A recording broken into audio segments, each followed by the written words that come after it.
अध्याय 14 पुण्याश्रव। पुण्य भी अपराध। शांति के घातक तथा इच्छा ज्वाला में नित्य मुझे भस्म करने वाले आश्रव की बात चलती है। इसके दो अंगों में से अशुभ आश्रव अर्थात अशुभ अपराध की बात हो चुकी। अब चलेगी शुभ अपराध की बात। इस प्रकरण को प्रारंभ करने से पहले यह बात यहाँ बता देनी आवश्यक है कि इस प्रकरण में धर्म कर्म संबंधी पुण्य रूप क्रियाओं का निषेध करने में आएगा। उसका अभिप्राय ठीक ठीक ग्रहण करना, अन्य अर्थ लगाने पर महान अनर्थ हो जाएगा। पुण्य क्रियाओं के निषेध का यह अर्थ नहीं है कि उन्हें छोड़कर लौकिक पाप कार्यों में प्रवृत्ति करने लगे, बल्कि इसका अर्थ यह है कि यद्यपि साधक दशा में अशुभ राग को छोड़ने के लिए शुभ राग का आश्रय कथनचित इष्ट है, पर शुभ राग से भी धीरे धीरे हटते हुए अधिकाधिक स्वरूप निमग्न होने का प्रयत्न कर, यहाँ तक कि अंत में जाकर इनको सर्वथा तजकर ध्यानस्थ हो जा। इनकी अनिष्टता दिखाने का ही यही प्रयोजन है कि कहीं इनको ही जीवन का सार मानकर तू इन ही में उलझकर न रह जाए, अर्थात पुण्य में रस लेने न लग जाए, क्योंकि ऐसा होने पर तेरा पतन अवश्यम भावी है। वर्तमान की अल्प स्थिति में हे बुद्धिपूर्वक अपने प्रयोजन की किंचित सिद्धि करने के लिए इन शुभ धार्मिक क्रियाओं का आश्रय लेना आवश्यक है। यह बात आगे के प्रकरण में स्पष्ट बताई जाएगी। कल के प्रकरण में बताई गई ही वे मन वचन काय की क्रियाएं हों, ऐसा नहीं है। धर्म कर्म के संबंध में भी उनकी क्रियाएं चला करती हैं। उन क्रियाओं का आधार भी किसी विशेष जाति की इच्छाएं ही हैं, और इच्छा मूलक होने के कारण इन क्रियाओं का समावेश भी आश्रव या अपराध के प्रकरण में किया जा रहा है, क्योंकि इच्छा व्याकुलता की जननी है और व्याकुलता सर्व ही अपराध है। धर्म कर्म संबंधी वे क्रियाएं मन के द्वारा, वचन के द्वारा या काय के द्वारा सच्चे देव की पूजा व भक्ति के रूप में अथवा शांति मूर्ति वीतरागी गुरु की उपासना के रूप में अथवा शांति पथ प्रदर्शक प्रवचन के अध्ययन मनन के रूप में, अहिंसा, सत्य, अचौर्य, ब्रह्मचर्य व परिग्रह त्याग आदि व्रतों के रूप में, प्राणियों पर दया के रूप में, धर्मोपदेश के रूप में, परोपकार के रूप में, देश सेवा के रूप में, साधर्मी जनों पर प्रेम के रूप में, तप जप शील संयम आदि के रूप में इत्यादि अनेकों रूपों में मैं नित्य ही किया करता हूँ। इन सब क्रियाओं का वर्णन आगे क्रम से किया जाने वाला है। यहाँ केवल इतना मात्र दर्शाना इष्ट है कि ये सर्व क्रियाएं आश्रव है, अपराध है। ओह, क्या कहा जा रहा है! मानो बाण ही फेंके जा रहे हैं। कलेजा छलनी हुआ जाता है ये वचन सुनकर। धार्मिक क्रियाएं और अपराध, निकाल दो इस वक्ता को बाहर। कौन से देश की बात सुनाने आया है नास्तिक कहीं का। बस बस बंद करो यह वचनालाप। ऐसी बात सुनने को हम तैयार नहीं। जप तप शील संयम पूजा दान भक्ति सेवा सब अपराध। अरे कितना कठोर है तेरा हृदय। प्राणियों की रक्षा करना और अपराध। हमसे नहीं तो ईश्वर से तो डर। और इस प्रकार की अनेकों बातों का मानो तूफान ही उठ गया हो आप सबके हृदय में। ऐसी बात कभी न सुनी न देखी, एक अनोखी बात। इतनी कठिनाई उठा उठाकर जिन क्रियाओं को बड़े बड़े योगीश्वरों ने किया, आज उन्हें अपराध बताया जा रहा है।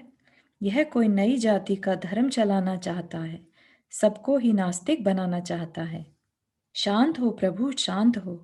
यह नास्तिक बनाने की बात नहीं है, शांति दिलाने की बात है। तेरा कोई दोष नहीं। वास्तव में कभी इतनी निर्भीकता से ऐसी बात का न सुनना ही तेरे इस शोभ का कारण है। मन वचन व काय की ये क्रियाएं अत्यंत हित रूप हैं। धर्म रूप हैं, मोक्ष देने वाली हैं। इस प्रकार की तेरी पुरानी धारणाएं ही तेरे इस शोभ की कारण है। शांत होकर सुन, तू स्वयं पछताएगा अपनी इस भूल पर। बात कठिन नहीं है, समझ में आ जाएगी। अब तक सुनी नहीं, इसलिए समझी नहीं। अब शांत चित्त होकर सुन। मेरे कहने मात्र पर विश्वास न कर। तेरा अंतःकरण स्वयं हाँ कर दे तो स्वीकार कर, नहीं तो न कर। मेरी बात मेरे पास ही तो रहेगी, तुझसे कुछ छीन तो न लूंगा। पुण्य भी पाप। कल बताई गई अशुभ क्रियाओं को तो दुनिया ही पाप बताती है, अपराध बताती है। परंतु देखो वीतराग के मार्ग की अलौकिकता, कि धार्मिक क्रियाओं को भी अपराध बताया जा रहा है, पाप कहा जा रहा है। पुण्य व पाप में अंतर देखने वाला शांति का उपासक नहीं है, यह कहा जा रहा है। कुछ आश्चर्य की बात है, कितनी निर्भीकता है वीतरागी गुरुओं की बात में। सर्वलोक एक और वे अकेले एक और, बेधड़क धार्मिक क्रियाओं को पाप बताने वाले। यहाँ तक कह दिया है ज्ञानी जनों ने कि भगवान, मुझे सब कुछ हो, बड़े से बड़ी बाधा भी स्वीकार है, पर पुण्य कभी ना हो। अरे कैसी अजीब बात है यह, कि जिस पुण्य को, जिस धर्म को सब चाहते हैं, उसे ज्ञानी इनकार करते हैं। याद होगी आगरा के विरागी गृहस्थ श्री बनारसी दास जी के जीवन की वह घटना, जब उन्होंने बादशाह अकबर से मांगा था कि अगर आप मुझ पर प्रसन्न हैं तो कृपया आज के पीछे मुझे अपने दरबार में न बुलाना। और आश्चर्य में पड़ गया था सारा दरबार उस समय। क्या मांगा इसने? पागल हो गया है शायद। जिसकी नजर के लिए आज सारा देश तरसता है, वह व्यक्ति उसके पास बुलाने पर भी आना नहीं चाहता। बस ऐसी ही अटपटी बात है ज्ञानियों की। सामान्य मनुष्य को यह रहस्य समझ में नहीं आ सकता, और वही हालत है आपकी। परंतु घबराइए नहीं, गुरुदेव की शरण में आए हो, अज्ञानी न रहोगे, इस रहस्य को अवश्य समझ लोगे। विषय समझने से पहले यह बात अवश्य हृदयंगत कर लीजिए कि सिद्धांत वही होता है जो सर्वत्र समान रीति से लागू हो। कहीं लागू हो जाए और कहीं नहीं, उसे सिद्धांत नहीं कहते। वह कल्पना है, पक्षपात है। वैज्ञानिक मार्ग में पक्षपात को अवकाश नहीं। भले ही पहले की पोशी सर्व धारणाओं का त्याग क्यों ना करना पड़े, सत्य सत्य ही रहेगा। आपकी कल्पनाओं के अनुकूल हो तो सत्य, नहीं हो तो असत्य। ऐसा सत्य का लक्षण नहीं है। कोई भी स्वीकार न करे तो भी सत्य तो सत्य है। आपकी कल्पनाओं के कारण सत्य न बदलेगा। सत्य के कारण आपको ही धारणाएं बदलनी होंगी। यह तो विचारिए कि यदि आपकी धारणाएं व क्रियाएं सच्ची होती तो आज दुखी क्यों होते? अधिक नहीं तो कुछ न कुछ शांति तो अवश्य होती। और प्रारंभ से ही तो यह बताया जा रहा है कि वास्तविक सिद्धांत व रहस्य से अपरिचित तेरी सब धारणाएं भूल के आधार पर टिकी हुई हैं।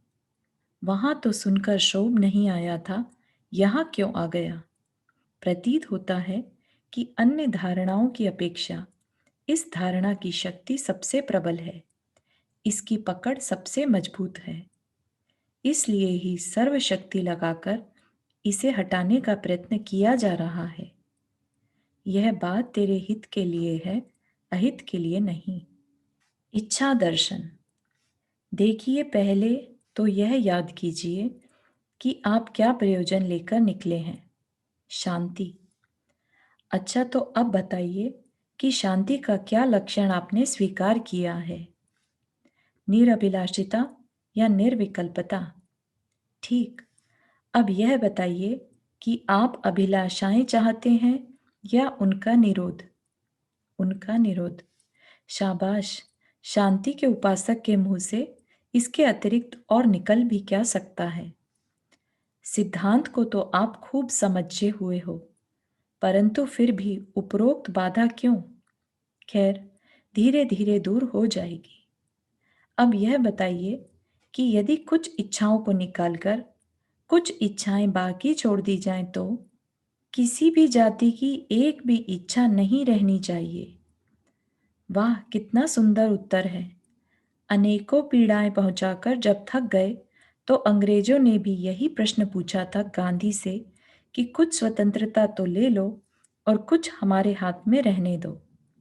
उस समय गांधी ने भी यही उत्तर दिया था जो आज आपने दिया है। चाहे आप स्वर्ण के भी बनकर आएं, चाहे मुझे सब कुछ देने को तैयार हो जाएं, पर मुझसे यह आशा न करना कि मैं परमाणु मात्र भी अधिकार तुम्हारे हाथ में रहने दूं। मुझे पूर्ण स्वतंत्रता चाहिए और पूर्ण ही लूंगा, रत्ती भर कम नहीं। अच्छा निर्णय हो चुका कि सब इच्छाओं का अभाव करना ही आपका प्रयोजन है। अब याद रखना, इसे आगे जाकर भूल न जाना। आ जाइए अब मूल विषय पर।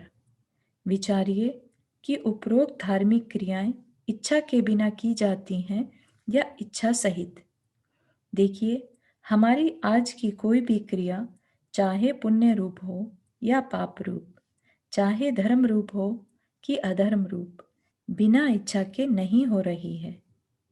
यह बात अलग है कि इच्छाएं कई जाति की होती हैं, अशुभ भी होती है और शुभ भी। अशुभ इच्छाएं कहते हैं भोग अभिलाषा को, जिनका कथन की कल के प्रवचन में आ चुका है, और शुभ इच्छाएं कहते हैं भोग अभिलाष से निरपेक्ष देव पूजा या गुरु सेवा आदि उपरोक्त कार्य करने की इच्छा को।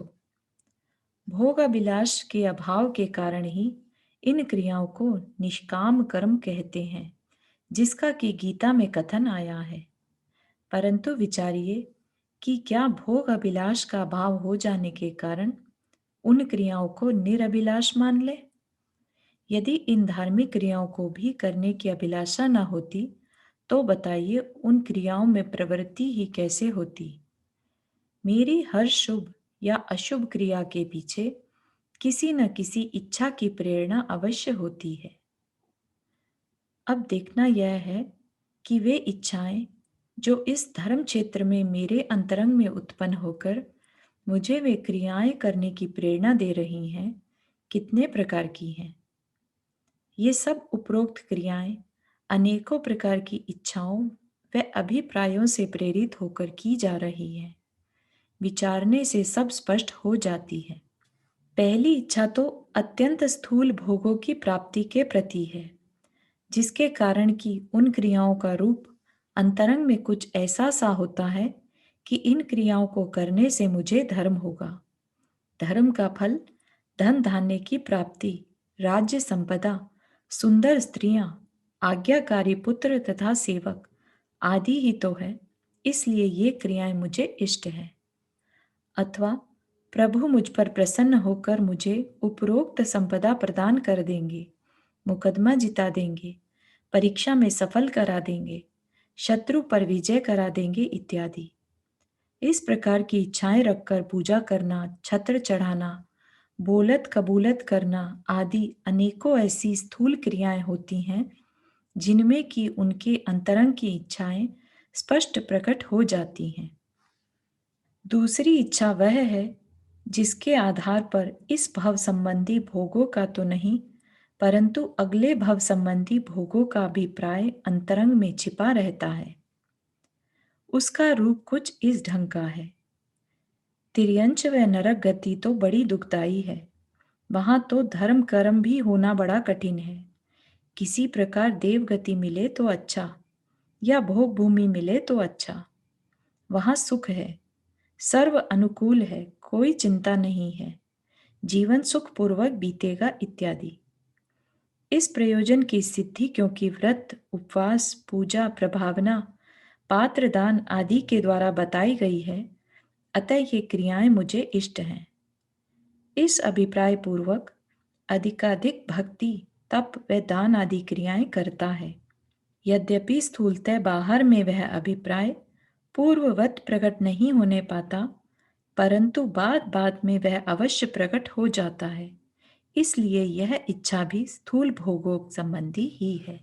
तीसरी इच्छा वह है जिसके आधार पर स्वर्ग आदि संबंधी न सही पर मोक्ष संबंधी अभिप्राय अंदर में छिपा रहता है।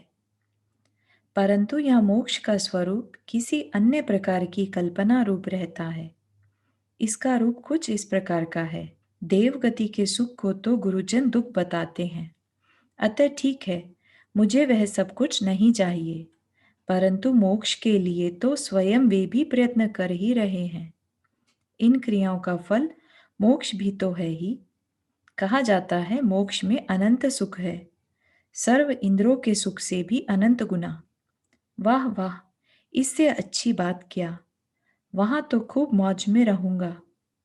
मोक्षशिला भी सुंदर बताई जाती है, उस पर बैठने मात्र से ही बड़ा सुख मिलेगा। फिर अनंतो सिद्ध वहां विराजमान है, उनको साक्षात स्पर्श करने का अवसर मुझे मिलेगा। पवित्र आत्माओं के स्पर्श से तथा उनके दर्शन से कितना सुख मिलेगा, जबकि साधुओं तक के स्पर्श की व दर्शन की बड़ी महिमा गाई जाती है। और कुछ न सही, लोक में ख्याति तो हो ही जाएगी कि बड़ा धर्मात्मा है। अतः मुझे इन धार्मिक क्रियाओं में प्रवृत्ति करना इष्ट है। यह अभिप्राय भी वचनों पर से जाना जा सकता है, जो कि स्थूल है। यद्यपि साधारणतः देखने पर भोग अभिलाष प्रतीत नहीं होती, परंतु है यह भी भोग अभिलाष की कोटि में ही, क्योंकि मोक्ष सुख से अनभिज्ञ केवल शिला स्पर्श, सिद्धों का संपर्क और उनका स्पर्श भी इंद्रिय सुख ही है, अतीन्द्रिय नहीं। चौथी इच्छा वह है जिसके अंतर्गत विदय क्षेत्रों में जाकर सीमंदर प्रभु के दर्शन का अभिप्राय छिपा है। उसका रूप कुछ ऐसा है। पुण्य करने से देवगति में जाऊंगा और वहां से प्रभु के दर्शन को, अथवा यहां से सीधा विदेह क्षेत्र में उत्पन्न हो जाऊंगा। प्रभु के दर्शन करके सम्यक्त्व प्राप्त करूंगा और फिर मोक्ष। परंतु यहां पर भी मोक्ष का स्वरूप पहला ही रहा और सीमंदर प्रभु के दर्शन में भी उसी जाति के किसी सुख की कल्पना रही या रही कोरी भावुकता, सो भी तीसरी इच्छा के समान ही है और यह वचनालाप से प्रकट हो जाती है। पांचवी इच्छा है सच्चे मोक्ष की इच्छा, जिसका रूप कुछ इस प्रकार है। मुझे केवल शांति चाहिए और कुछ नहीं। मुझे मोक्षशिला लेकर क्या करना है? दूसरे सिद्धों से मेरा क्या प्रयोजन सिद्ध होगा? अतः मेरे हृदय में उस लोक शिखर वाले सिद्ध लोक के प्रति कोई आकर्षण नहीं। यह ठीक है कि वहां ही जाना होगा, परंतु इसकी कोई महत्ता नहीं। नरक लोक में जाकर भी यदि शांति रहती हो तो वह भी मेरे लिए मोक्ष है। और कहीं जाने की मुझे क्या आवश्यकता? मुझे तो यहाँ ही शांति वर्तती है। यही मेरी मोक्ष है। कुछ कमी है, पूरी हो जाएगी। ये धार्मिक क्रियाएं शांति की दृष्टि से कुछ प्रयोजनीय नहीं हैं। जो कुछ भी इनका फल बताया जाता हो, पर मेरे लिए इनका कोई फल नहीं। जो इनका फल धन आदि की प्राप्ति है, वह मुझे चाहिए नहीं। वर्तमान में साक्षात विकल्पात्मक होने से ये क्रियाएं स्वयं अशांति रूप हैं। भले कुछ शांति रूप हो, पर वह शांति नहीं जो निर्विकल्प समाधि में होती है। परंतु फिर भी जब समाधि में स्थिर न रह सकूं, तब क्या करूं? अशांति में तो जाना ही होगा। कहीं भोगादिकों की ओर प्रवाह हो गया तो गजब हो जाएगा, सब कमाई लुट जाएगी। अतः सारा जाता देखिए तो आधा लीजिए बांट। उस उक्ति के अनुसार चलो। चलो इन्हीं क्रियाओं में मन को उलझा दो। इत्यादि प्रकार से इन क्रियाओं में प्रवृत्ति करता है। यद्यपि वह प्रवृत्ति सच्ची है, यहाँ किसी भी रूप में भोगों की अभिलाषा की रेखा दिखाई नहीं देती। न ही बाह्य क्रियाओं से या वचन से कोई भी उस प्रकार का अभिप्राय प्रकट होने पाता है। तो भी मुझे किसी प्रकार शीघ्र शांति मिले, इतनी तो व्यग्रता है ही। बस इसीलिए अत्यंत सूक्ष्म भी यह इच्छा ही तो है। अब सिद्धांत लागू कीजिए। क्योंकि पांचों में ही कोई ना कोई इच्छा है, अतः सब धार्मिक क्रियाएं अपराध है। इतनी विशेषता है कि नंबर 1 से नंबर 4 तक की इच्छाएं तो भोग अभिलाष संबंधी होने के कारण अशुभ है, अनिष्ट है। इसलिए उन इच्छाओं पूर्वक की गई वे क्रियाएं बड़ा अपराध है। परंतु नंबर 5 की इच्छा अत्यंत सूक्ष्म व भोग अभिलाष से निरपेक्ष होने के कारण तथा उस इच्छा का भी अंतरंग में निषेध वर्तते रहने के कारण शुभ है तथा इष्ट है। उस सूक्ष्म इच्छा के साथ वर्तने वाली क्रियाएं शांति में इतनी बाधक नहीं पड़ेंगी जितनी कि पहली चार, बल्कि साधक की भोग अभिलाष में उलझने से रक्षा करने के कारण खुद सहायक ही रहेंगी। अतः इस दशा में वे क्रियाएं कथनचित इष्ट हैं, परंतु सिद्धांत बाधित नहीं होना चाहिए। जितनी कुछ भी इच्छा है, इतना अपराध ही है।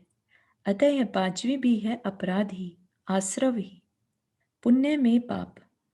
अहो, शांत आत्माओं में शांत आत्माओं से मुझ में प्रतिबिंबित होने वाली शांत आभा जयवंत रहो।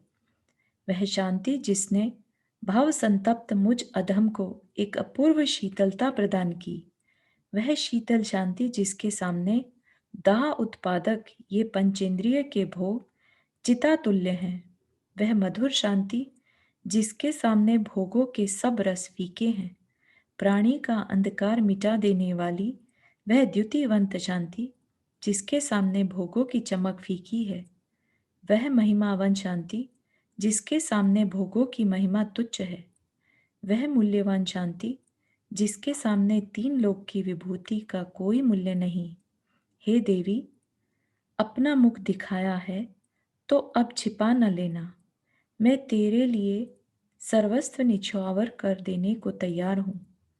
तेरी ओर निहार कर अब मैं कभी इस संपदा की ओर आंख उठाकर न देखूंगा।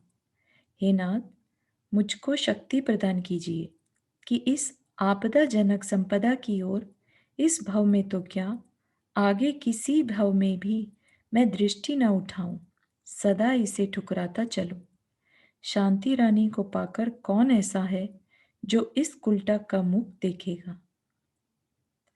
और जब इस संपदा की ही ओर से दृष्टि हट गई, तो फिर इसके कारणभूत पुण्य को मैं क्या समझूं। वह भी मेरे द्वारा अपमानित हुए बिना न रह सकेगा। मैं पाप के फल का स्वागत करने के लिए तैयार हूं, पर पुण्य के फल का नहीं।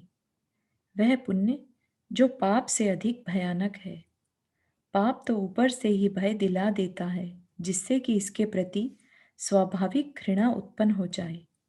परंतु पुण्य ऐसा लुभावना जाल फैलाता है कि स्वतः आकर प्राणी इसमें फंस जाते हैं और तड़प तड़प कर प्राण दे देते हैं।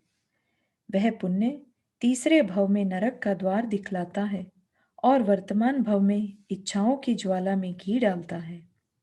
क्योंकि स्वाभाविक रीति से ही इच्छित पदार्थ की प्राप्ति हो जाने पर उसमें आसक्ति हुए बिना नहीं रह सकती, इसलिए भोग संपदा या देव आदि पदों की इच्छा से की जाने वाली पुण्य रूप क्रियाओं के कारण भोग आदि प्राप्त हो जाने पर उनमें आसक्ति हुए बिना नहीं रह सकती। यह बात सर्वसम्मत है। बहुत प्रतीक्षा के पश्चात मिली हुई स्त्री में क्या अत्यंत आसक्तता होती नहीं देखी जाती, और आसक्तता का फल क्या होना चाहिए सो सब जानते हैं। देखिए अपनी भूल का विषैला फल। धार्मिक क्रियाओं को भोग अभिलाष के कारण अपने हित रूप मानकर उन क्रियाओं को करने में संतोष धारण किया। मैंने बहुत अच्छा काम किया है, मैं बहुत धर्मात्मा हूं, ऐसा अभिमान उत्पन्न हुआ। यह वर्तमान भव में फल मिला। भोगों की तीव्र इच्छा के कारण संताप उत्पन्न हुआ। यह दूसरे भव में फल पाया। तीसरे भव में उस आसक्ति के फलस्वरूप कुगतियों में अनेक दुख सहे। यह मिला तीसरे भव में उन क्रियाओं का फल। फिर भी उन क्रियाओं को अत्यंत हित रूप मानता है। खेद है इसकी भूल पर। इसी से ज्ञानी जन उनको अपराध कहते हैं। ज्ञानी का पुण्य। उन क्रियाओं को अपराध बता देने से यह तेरे अंदर में हुआ क्षोभ भी यह बात दर्शाता है कि उनके प्रति तुझे मिठास बरतता है। तर्क किया जा सकता है कि ज्ञानी को भी तो उन क्रियाओं में मिठास ही आता है। नहीं, वह क्रियाएं अवश्य करता है, पर उससे इनमें मिठास कभी नहीं आता। मिठास तो एकमात्र शांति में ही आता है, और इसलिए उसको इनका निषेध सुनकर शोभ नहीं आता। स्वयं अंतरंग में वह यही भावना किया करता है कि ये क्रियाएं करने की आवश्यकता उसे न पड़े। फिर तेरी मिठास और उसकी मिठास में अंतर भी तो महान है। तेरी मिठास अपनी शांति से अपरिचित रहने के कारण केवल तेरे उन चार जाति के भोग अभिलाष संबंधी अभिप्रायों में से निकल रही है, जिनके संबंध में कि कल बताया गया था। परंतु उसकी मिठास पांचवी जाति के शांति संबंधी उस अभिप्राय में से निकल रही है, जिसमें केवल शांति की अपेक्षा है, अन्य किसी बात की नहीं। उन क्रियाओं में तुझे जो तन्मयता सी दिखती है, उसका आधार वे मधुर सुर, ताल, लय, मजीरे, ढोलक आदि हैं, जिनके द्वारा भक्ति करने को तू बहुत महत्ता देता है। परंतु उसकी तन्मयता का आधार अपनी वह शांति है, जो कि उसे उस समय भगवान की शांति को देखकर याद आ रही है, और अपने अंदर जिसका वह प्रत्यक्ष वेदन करने लगता है। तू इन क्रियाओं को करते हुए उन्हें हित रूप समझता है, और इन क्रियाओं संबंधी अपने पुरुषार्थ को हित रूप समझता है। इनके प्रति अपने झुकाव को हित रूप समझता है, परंतु वह इन क्रियाओं को करते हुए भी इन्हें हित रूप नहीं समझता। इन क्रियाओं की इच्छा को भी हित रूप नहीं समझता। इन क्रियाओं संबंधी अपने पुरुषार्थ को भी हित रूप नहीं समझता, तथा उनके प्रति अंतरंग में उसे कभी झुकाव भी उत्पन्न नहीं होता। उसका सच्चा झुकाव है तो केवल शांति के वेदन के लिए। अभिप्रायों में महान अंतर होने से उसके फलों में भी महान अंतर पड़ जाता है। फल तो दोनों को ही यद्यपि भोग संपदा मिलना है, तुझको कदाचित जितनी मिल पाती है उससे भी हजारों गुना उसे मिल जाती है, परंतु तू उस संपदा में उलझ जाता है, क्योंकि क्रियाएं करते हुए उसी की अभिलाषा मन में बैठी हुई है, और वह उसे प्राप्त करके भी उससे उदासीन बना रहता है, तथा समय पड़ने पर उसे ठुकरा देता है। वह उसे जंजाल भासती है।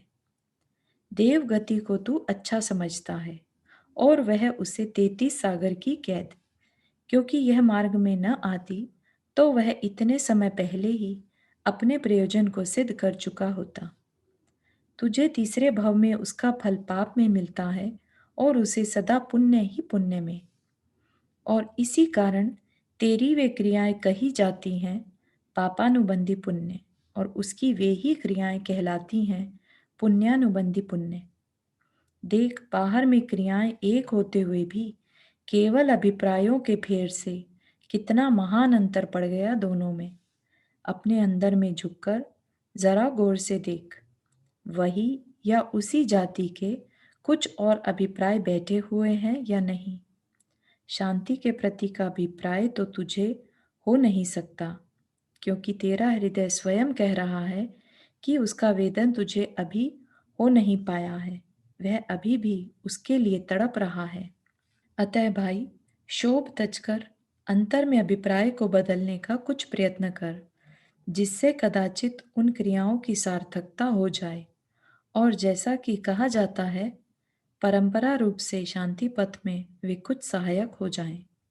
अभिप्राय बदले बिना ये परंपरा रूप से भी सहायक नहीं हो सकती। अभिप्राय का फेर। यह सुनकर आश्चर्य कर रहा होगा कि भिन्न अभिप्राय रखते हुए भी कैसे कार्य हो सकता है। ठीक है तेरा प्रश्न। आगे भी संयम आदि प्रकरणों में तुझे यही शंका उत्पन्न होगी।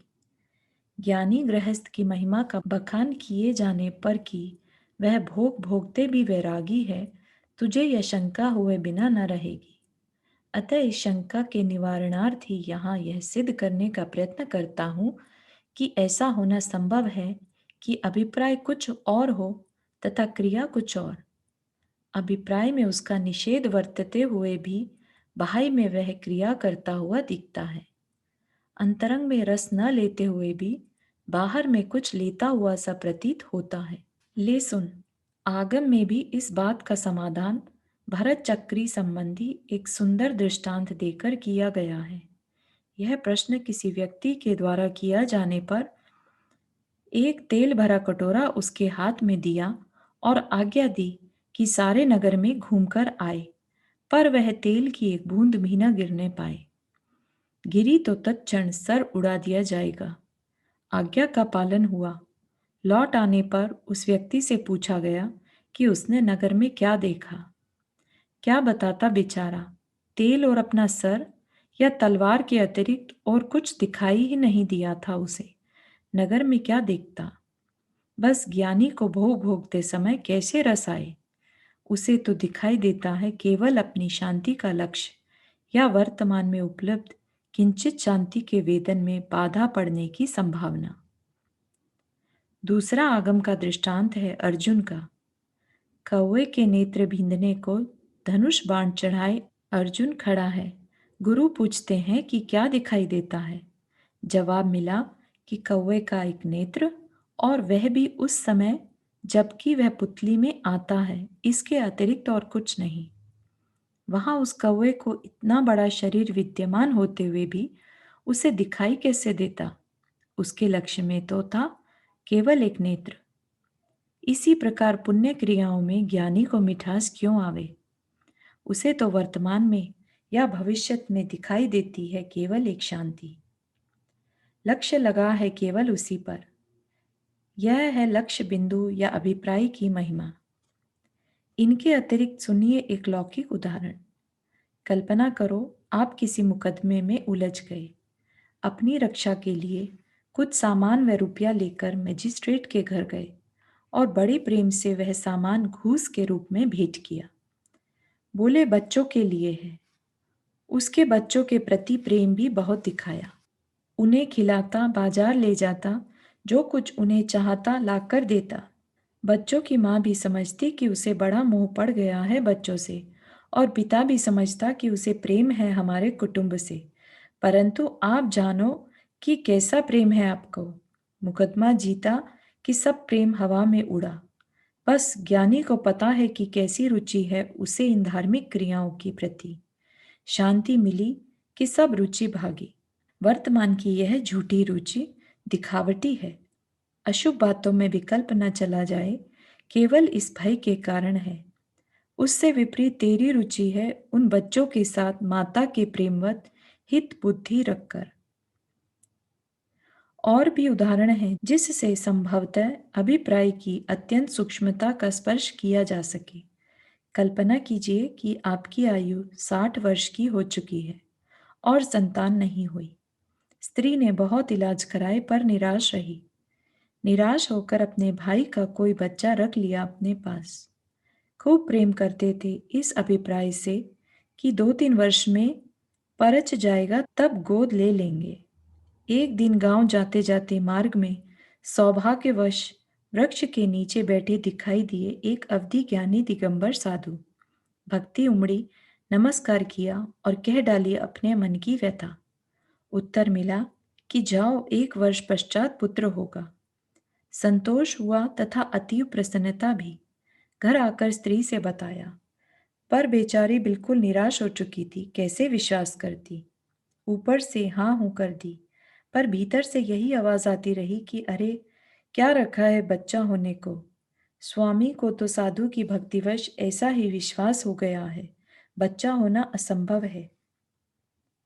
अब भी उस दत्तक पुत्र पर दोनों का स्नेह बराबर था, परंतु विचारिए कि स्त्री व आपके स्नेह में कुछ अंतर पड़ा है कि वैसा ही है। यद्यपि स्त्री का स्नेह ज्यों का त्यों रहा, पर आपके स्नेह में कुछ अंतर पड़ गया है, क्योंकि विश्वास था कि 2-3 साल पीछे उस बालक को चले जाना होगा अपने घर। 3 महीने बीत गए, गर्भ के चिन्ह दिखाई दिए। बताइए कि क्या कुछ अंतर पड़ेगा उस दूसरी स्थिति के प्रेम में। अवश्य पड़ेगा। आपका प्रेम पहले की अपेक्षा भी कुछ कम हो जाएगा। और स्त्री के प्रेम में भी कुछ अंतर पड़ जाएगा। अब चौथी स्थिति, बालक पैदा हो गया। क्या कुछ अंतर पड़ा तीसरी स्थिति के प्रेम में? अवश्य पड़ा। और संभवतः अब तो उस दत्तक पुत्र पर भी वह अंतर कुछ प्रकट सा होने लगा। कभी कभी धमकाने की भी नौबत आने लगी। अब बालक हो गया 2 वर्ष का। बताइए, अब भी प्रेम रहा उस पहले बालक पर? नहीं, अब तो कुछ भार दिखने लगा वह। यद्यपि शर्म व लिहाज के कारण स्वयं बालक को विदा न किया, पर यह इच्छा अवश्य रही कि जितनी जल्दी चला जाए अच्छा है। देखिए, विश्वास में अंतर पड़ते ही प्रेम में अंतर पड़ गया।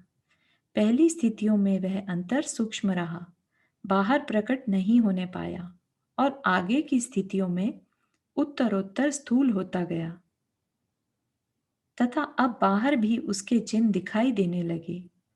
इस उदाहरण पर से यह बात भली भांति जानी जा सकती है कि अभिप्राय बदल जाने पर किस क्रम से क्रिया में धीरे धीरे अंतर पड़ा करता है, तथा अभिप्राय में क्रिया का निषेध वर्तते हुए भी पहली स्थितियों में क्रिया बराबर होती रहती है। और भी एक सुंदर व स्पष्ट उदाहरण है। एक किसान खेती करता है और एक कैदी भी। दोनों ही दत्त चित्त काम में जुटे हुए दिखाई देते हैं। दोनों ही खेती को फूली देखकर प्रसन्नचित्त दिखाई देते हैं। क्रिया दोनों से हो रही है, पर क्या अभिप्राय दोनों का समान है? किसान हित बुद्धि से खेती करता है और कैदी दंड समझकर। किसान की तन्मयता हित बुद्धि के कारण ध्रुव है और कैदी की क्षणिक। आज छुट्टी मिले तो चाहे खेती में आग लगे उसकी बला से, खेती के लिए जेल में रहने को तैयार नहीं। परंतु किसान को मृत्युशैया पर पड़े हुए भी संभवतः यही विचार रहे कि कहीं खेत में गाय न घुस गई हो। किसान की प्रसन्नता उसके फल को भोगने के लिए है, और कैदी की प्रसन्नता केवल अपने परिश्रम को फलित हुआ देखने के कारण भोक्तापने से निरपेक्ष। किसान की खेती अभिप्राय के अनुकूल और कैदी की खेती अभिप्राय के प्रतिकूल। बस इस प्रकार तेरी धार्मिक क्रियाएं हैं अभिप्राय के अनुकूल हित बुद्धि पूर्वक उनमें मिठास लेते हुए, और ज्ञानी की क्रियाएं हैं अभिप्राय से प्रतिकूल अहित बुद्धि रखकर उसमें कुछ कड़वास लेते हुए। महान अंतर है, आकाश पाताल का अंतर। धान्य कूटते समय देखने वाले को क्या पता कि यह धान्य कूटता है या तुष। ओखली में ऊपर तो तुष ही दिखाई देता है। इसी प्रकार ज्ञानी को पूजा आदि करते देखकर तू क्या समझे कि यह भगवान की पूजा करता है या अपनी शांति की। ऊपर से तो भगवान की ही पूजा करता है, देखम देखी वह देखने वाला अपने घर जाकर तुष कूटने लगा तो क्या निकलेगा उसके परिश्रम का फल। यद्यपि परिश्रम तो उतना ही करना पड़ेगा जितना कि धान्य कूटने वाले को। उसी प्रकार ज्ञानी की देखम देखी तू भी पूजा आदि करने लगा तो क्या निकलेगा उस परिश्रम का फल। यद्यपि परिश्रम तो उतना ही करना पड़ेगा जितना कि ज्ञानी को। पुण्य समन्वय। धार्मिक क्रियाओं को अपराध बताया जा रहा है। तेरी तथा ज्ञानी की उन क्रियाओं संबंधी अंतरंग अभिप्राय में क्या अंतर है, यह बात कल दर्शाई गई। इन क्रियाओं को अपराध कहता सुनकर उपजा शोभ यद्यपि शांत हो चुका है, पर उसका स्थान एक संशय ने ले लिया है। उसका स्पष्टीकरण ही आज किया जाएगा। तो क्या इन शुभ क्रियाओं को त्याग दें? यदि यह बात है तो बड़ा ही अच्छा हुआ। आज तक भूलकर व्यर्थ ही समय गवाता रहा, दुकान का भी व्यर्थ ही खर्च करता रहा। यह रहस्य खोलकर तथा मुझे जगाकर बड़ा उपकार किया आपने। आज से मंदिर में न जाऊंगा। बेकार ही लोग धन बर्बाद करते हैं मंदिर आदि बनवाकर तथा प्रतिमा स्थापित करवाकर। इत्यादि अनेकों विकल्प उठ रहे होंगे आज आपके मन में। नहीं भाई, ऐसा नहीं है। संभल, देख कहाँ जा रहा है तू। तेरे इस प्रवाह को रोकने के लिए ही तो ज्ञानी जनों ने ये क्रियाएं तेरे लिए अच्छी बताई है। धन्य है उनकी करुणा जिसमें ज्ञानी अथवा अज्ञानी सबको बराबर स्थान है। ज्ञानी जन मूर्ख नहीं थे कि तेरे ऊपर कोई व्यर्थ का सांप्रदायिक भार लाद देते। उनके उपदेश में जन कल्याण के अतिरिक्त कोई अन्य अभिप्राय नहीं होता। प्रभु विचार कर, अपने हित अहित को पहचान, कुछ बुद्धि लगा, केवल दूसरों के संकेत पर मत चल। तुझे ज्ञानी बनने के लिए कहा जा रहा है, मूढ़ता त्यागने के लिए कहा जा रहा है। परंतु हर बात का उल्टा ही अर्थ ले ले तो कहने वाले का क्या दोष। उन क्रियाओं को करने के लिए कहा जाए तो मुझे सुख प्रदान करने वाली है ऐसा मानकर उनको ही हित रूप समझ जाता है, और अभिप्राय को बदलने के लिए कहा जाए तो उन क्रियाओं को ही छोड़ने के लिए तैयार हो जाता है। दोनों प्रकार से मुश्किल है, किस प्रकार समझाएं। ऐसा कहे तो भी नीचे की ओर जाता है, और वैसा कहे तो भी नीचे की ओर जाता है। नीचे की ओर जाने को नहीं कहा जा रहा है भगवान, ऊपर उठने को कहा जा रहा है। दोनों ही प्रकार से नीचे की ओर जाने का प्रयत्न क्यों करता है, ऊपर उठने का प्रयत्न कर।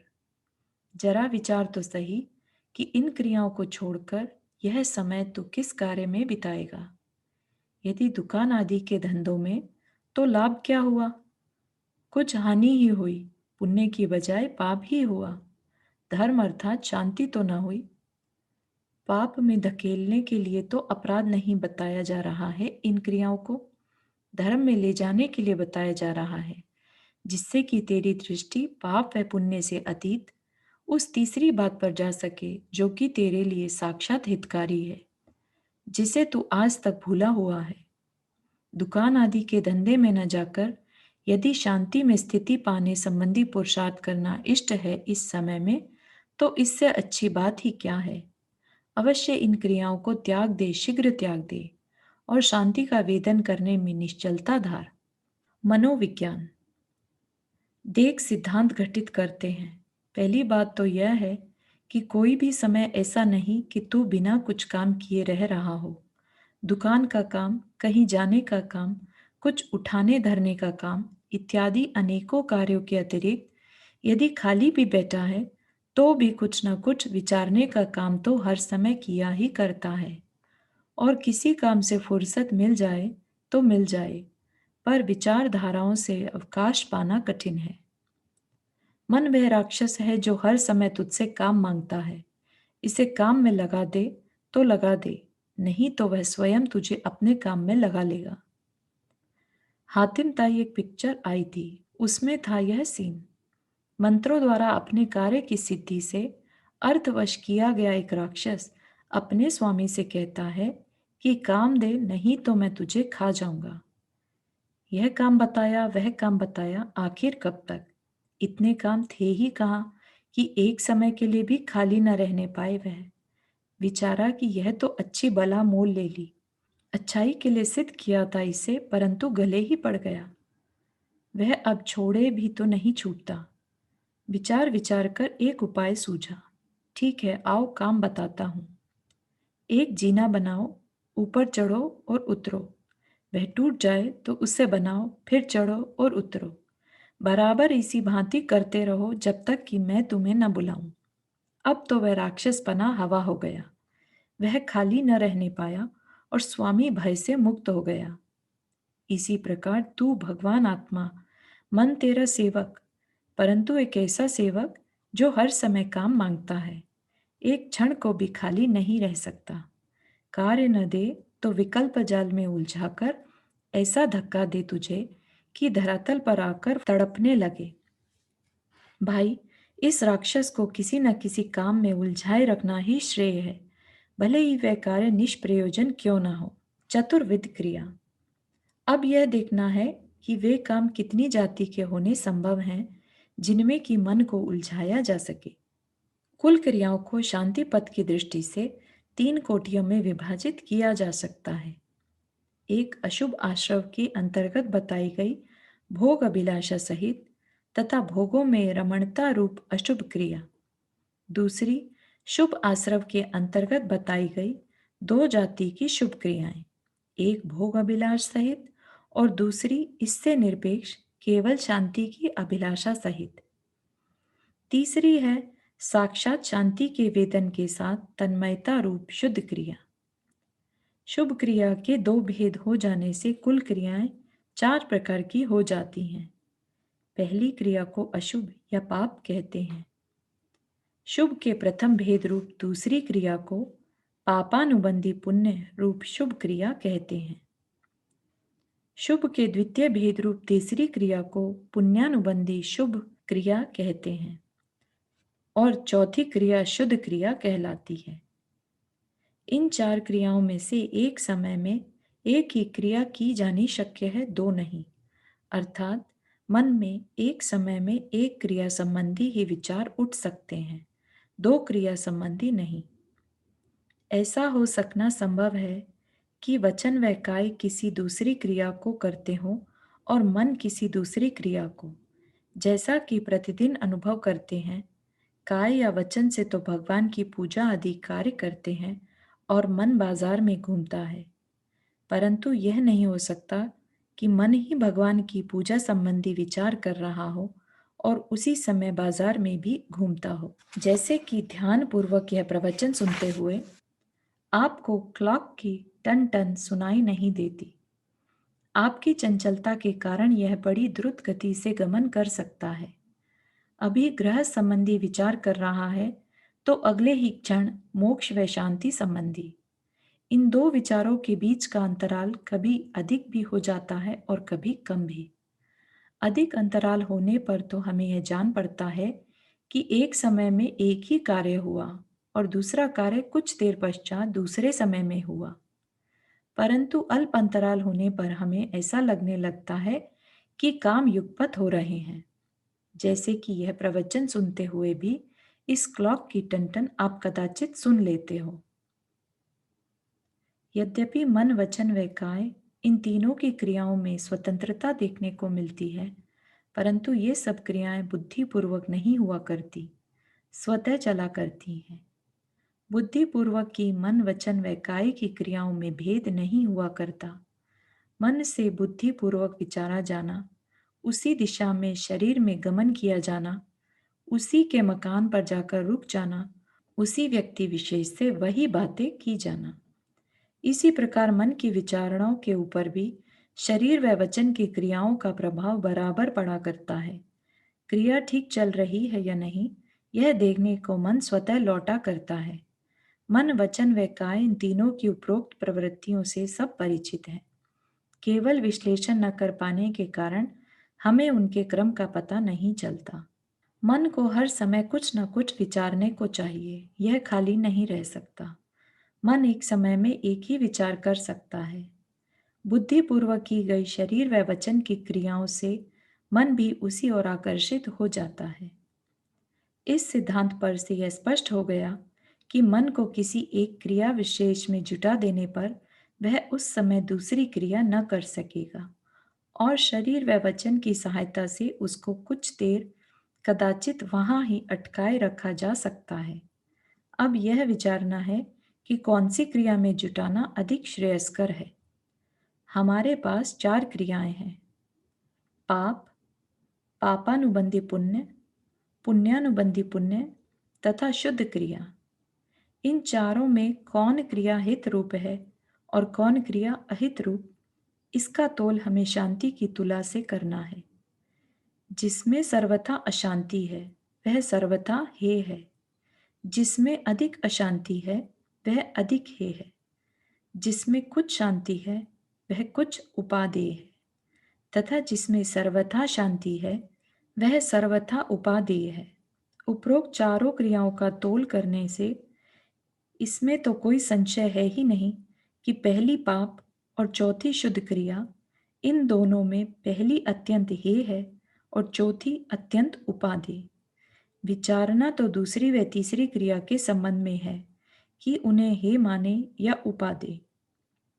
इस बात का उत्तर लेने के लिए हमें यह विचारना होगा कि ये क्रियाएं अशांति रूप ही हैं या कुछ शांति रूप भी। एक उपयोग में एक ही कार्य सिद्ध होने के कारण यद्यपि एक ही कार्य में शांति और अशांति दोनों अंशों का सद्भाव एक समय में रहना कुछ जचता नहीं है, परंतु विचार करने पर एक ही कार्य में ये दोनों अंश रहने असंभव प्रतीत नहीं होते। शांति और अशांति पृथक पृथक भी रह सकती है और मिश्रित रूप में भी। देखिए, समझिए। उपयोग व शांति में कुछ अंतर है।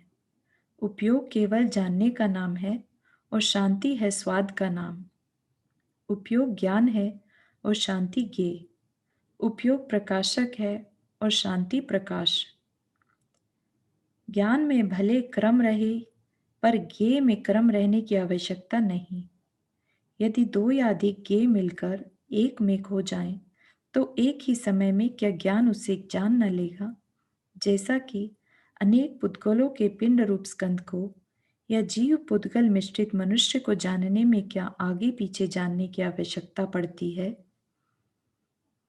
या नमक मिर्च आदि अनेकों मसालों के मिश्रित स्वाद को जानने या अनुभव करने के लिए क्या क्रम की आवश्यकता पड़ती है? अर्थात नमक का स्वाद पहले जानोगे, फिर मिर्च का, पीछे अन्य किसी मसाले का, क्या इस प्रकार जानोगे? इतना अवश्य है कि जिस प्रकार मिश्रित मसाले का स्वाद चखते समय नमक मिर्च आदि का भिन्न भिन्न स्वाद न आकर एक विजातीय ही प्रकार का मिश्रित स्वाद आता है, जो न अकेले नमक सरीखा है, न अकेले मिर्ची सरीखा।